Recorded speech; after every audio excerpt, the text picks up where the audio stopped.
Hindi. Pati yung buti, wala na. Nakapagkakaintong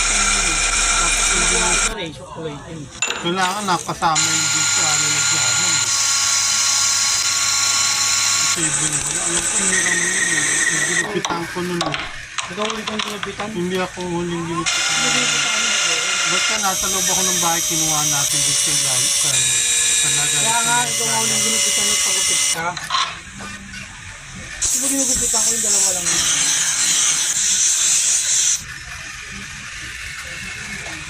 Kasi Jim, hindi naman ginamitan ng gunting. Yung atin, hindi naman ginamitan ng gunting. Yung gagawin